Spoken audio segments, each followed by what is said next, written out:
So students, here you can see the whole sky. It is filled with tiny shiny objects. Some are very bright and some are dim. They all appear to be twinkling and we say them as stars. So along with the stars you can see the moon also, and you know that moon have different shapes. Okay, so along with these bright objects you may also see the moon on most of the days. So I will show you here the shapes of the moon. So here you can see the different shapes of the moon on the different days. You can observe them. Okay, when you are going to see this, the full moon, that it is called as the full moon night or Purnima, and the day when you cannot see moon, then that day it is called as the new moon, or we can say as Amavasya. So on Amavasya, or we can say the new moon, we can see the whole sky very clearly. Okay, so you can see the different shapes of the moons on different days. Okay, so we have completed over here the full moon. This is the full moon, and the moon, the day when there is no moon or no shape of moon is observed, then it is called as new moon night or Amavasya. So do you wonder why we cannot see the moon and all the bright tiny objects during the daytime? Can you see all these stars in the daytime or the moon in the daytime? So yes, we cannot see these stars as well as the moon in the daytime. So why? So the reason is, it is because the very bright light of the sun that does not allow us to see all these bright objects of the night sky. So here I will make you clear that sun is very bright. So due to its brightness, due to the sun's brightness, the sun does not allow us to see the moon and other things which are shining in the night sky. So the question arises that why we see the different shapes of the moon at different days. So here you can see the full moon, then the waning gibbous, then last quarter old crescent, new moon, crescent moon, first quarter, and the waxing gibbous. Okay, so why we are just seeing this shapes of the moon? This is because you can see the sun's rays. You can see the sun's rays which are just falling on the moon. Okay, so whatever the sun's rays, though that is falling on the moon, that part will not be observed. So for example, if we see the example of old crescent, so you can observe that these sun's rays are falling on this part, so we are not able to see this much part of the moon, so we are only able to see this part. Okay, so if we take on the new moon, means that on this day we are not able to see the moon at all. So what happens over here? In this, the direct sun rays falls on the moon, so due to which we are not able to see any part of the moon. In the same way, this repeats over here, and again when we see the full moon, means that no sun rays are falling on the moon. So from the earth we can see the full moon. So that day it is called as full moon night, or we can say as Purnima. So the reason why we cannot see the shining objects or the tiny objects which are shining in the night, like the moon and all the stars, because the bright light of the sun does not allow us to see these bright objects in the night sky. So the next part we are going to see about the celestial bodies. So the spelling of celestial bodies is CELESTIAL, celestial bodies.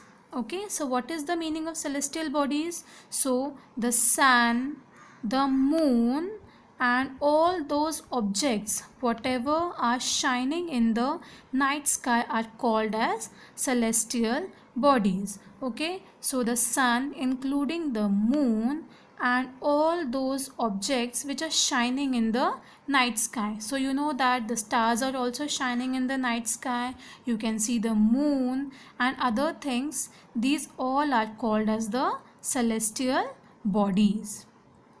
Okay, now we are going to talk about the little more about the stars. Okay, now stars, some celestial bodies are very big and they are very hot. So these celestial bodies, say the stars, say the sun. Okay, so these celestial bodies are very big and they are very hot. They are made up of gases. So these stars, and we can say the sun. Okay, so stars and the sun, these are having their own heat and light which they emit in large amount.